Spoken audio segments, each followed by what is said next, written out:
नमस्कार, माझे नाव वैष्णवी जितेंद्र शिंदे आहे. मी इयत्ता 8वीमध्ये शिकते.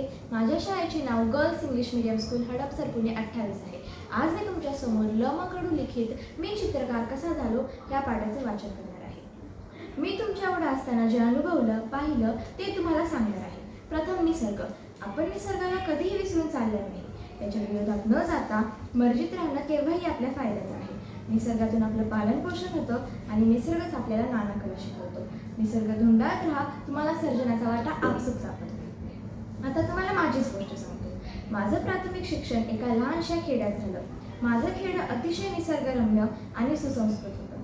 घनदाट जंगल, दुथडी भरून वाहणारी नदी, निळे डोंगर, हिरवी रानं, अवघा आनंदी आनंद.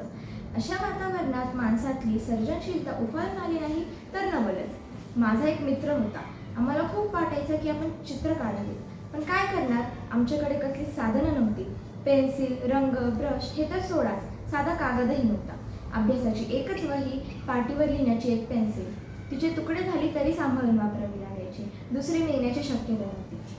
शिवाय सगळ्यात मोठी अडचण किंवा धाक असा होता की चित्रबित्र काढलेली न मास्तरांना आवडायची ना घरातल्यांना. वात्रटपणा वाटायचा. वैशाख महिन्यातलं ऊन करपवून टाकणारं असायचं.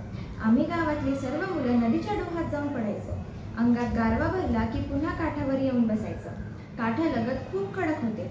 पाण्याच्या प्रवाहामुळे गुळगुळीत सपाट झालेले, लांब रुंद पसरलेले. आम्हाला तिथेच आमचा कॅनव्हास सापडला.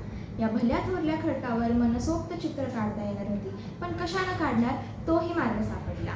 आमच्या त्या भागात तांबूस रंगाचा मुरुम असतो. शिवाय पिवळट रंगाचे दगडही सापडतात.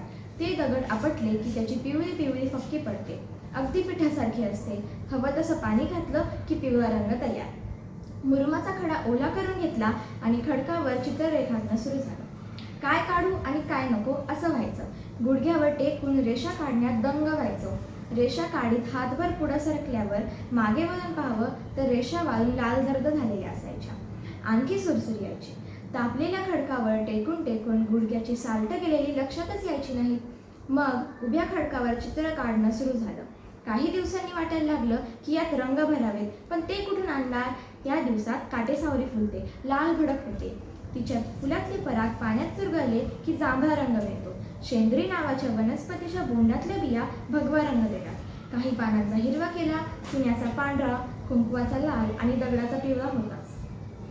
बांबूची कोवळी काडी घेऊन पुढचं टोक खेचलं की त्याचा ब्रश व्हायचा. तहानभूक हरपवून आम्ही दगडावरची चित्र रंगवत बसायचो. नजर जाईल तिथपर्यंत चित्रच चित्र. थोड्या दिवसांनी पाऊस यायचा. नदी व्हायला लागायची. आमची चित्र नदीच्या पोटात गडप व्हायची. मी जे काही व्यक्तिगत सांगतो आहे ते एक उदाहरण आहे. निसर्ग किती परीने आपल्याला देत असतो ते लक्षात येईल.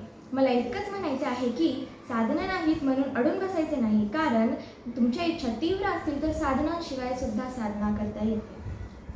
मी माध्यमिक शाळेत असताना आर्किमिडीज या शास्त्रज्ञाचा धडा वाचला. त्याला हवं होतं ते तत्त्व शोधण्यासाठी तो साध्या साध्या वाटणाऱ्या गोष्टीतही ते शोधत राहायचा. ते सापडल्यावर तो न्हाणी घरातून युरेका युरेका करत धावत सुटला. तेव्हा माझ्या लक्षात आलं की आपल्यालाही तेवढाच आनंद झाला होता जेव्हा आपण कॅनव्हास, ब्रश आणि रंगाचा शोध लावला होता. आपल्या पुरता का होईना, पण तो एक शोध होता. मुलांनो, मी तुम्हाला एवढंच सांगेन की तुमच्या प्रत्येकात आर्किमिडीज दडलेला आहे. त्याला कायम जागता ठेवा. तुमचा आभार कायम आनंदानं भरलेला राहील. धन्यवाद.